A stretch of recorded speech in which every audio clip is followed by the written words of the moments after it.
Sebelum kita memasuki peraduan malam, sejenak kita mendengarkan firman Tuhan. Marilah kita berdoa. Bapa yang bertata dalam kerajaan sorga mulia, terima kasih Tuhan kami ucapkan kepadamu karena Engkau masih memberkati dan melindungi kami dari pagi hari hingga malam hari ini. Sebelum kami merebahkan tubuh kami mau mendengarkan firman. Biarlah Roh Kudus-Mu menuntun kami agar kami bisa memahami akan ajaran firman-Mu untuk kami lakukan dalam kehidupan kami. Ampuni dosa kami, hanya di dalam nama anak-Mu Yesus Kristus kami berdoa dan mengucap syukur. Amin. Firman Tuhan renungan bagi kita di malam ini sesuai bacaan Almanak HKBP 2023 Sabtu 20 Mei 2023 dari Efesus pasalnya yang keempat, dimulai dari ayatnya yang pertama sampai ayatnya yang keenam, dan yang menjadi pembimbing renungan ayatnya yang ketiga. Dan berusahalah memelihara kesatuan roh oleh ikatan damai sejahtera. Peliharalah kesatuan. Sahabat Shalom yang dikasihi oleh Tuhan Yesus Kristus, kesatuan adalah hal yang sangat amat indah.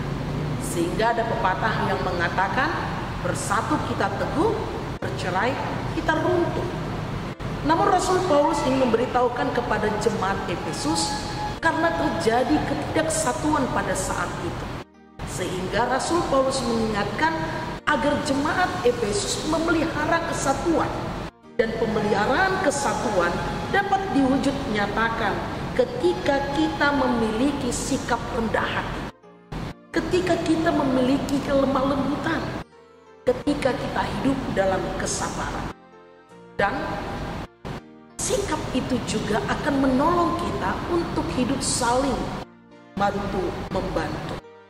Sahabat Shalom yang dikasihi Tuhan Yesus Kristus, persatuan adalah kekuatan, sementara perpisahan atau perceraian adalah kelemahan. Namun yang menarik adalah kesatuan orang percaya dilakukan dengan kekuatan usaha, bukan dengan kekuatan usaha manusia. Namun kesatuan orang percaya itu karena karya Kristus yang dirasakannya di dalam kehidupannya, yang telah mengorbankan diri akan keselamatan. Namun yang menjadi permasalahan adalah ketika kita terjebak dengan keperbedaan.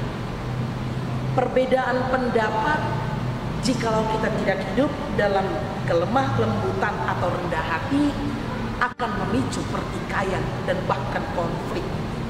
Hidup yang bersaudara pun bisa pecah.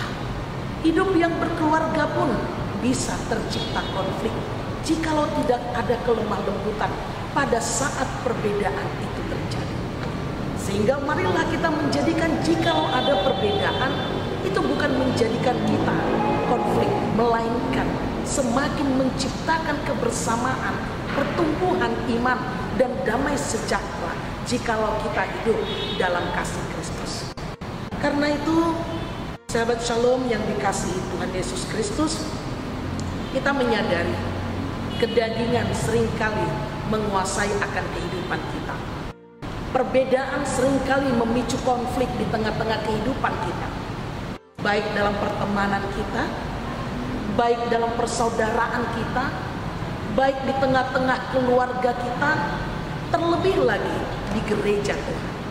Jangan biarkan kita hidup di dalam kecongkakan, jangan biarkan kita hidup di dalam tinggi hati, tetapi marilah kita hidup di dalam kerendahan hati, kelemah lembutan dan sabar, sehingga perbedaan tidak akan memampukan kita untuk tercerai-berai, melainkan kita mampu untuk semakin bersatu.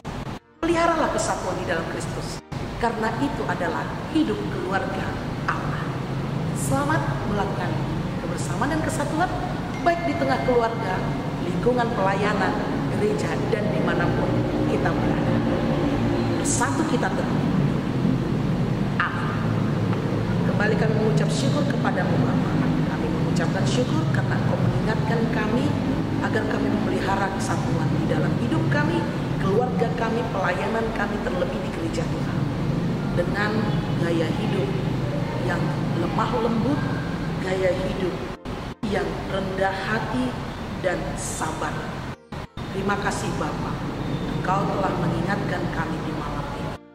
Sebentar kami ingin beristirahat, bahkan tubuh kami, lindungi dan jagai kami, dan bangunkan kami esok kami dalam kesatuan kami, memelihara kebersamaan di antara keperbedaan. Ampuni dosa kami, hanya di dalam nama Anak-Mu Tuhan Yesus Kristus kami berdoa dan mengucap syukur. Amin. Anugerah dari Tuhan kita Yesus Kristus, kasih setia Allah Bapa dan persekutuan Roh Kudus menyertai engkau semua. Amin.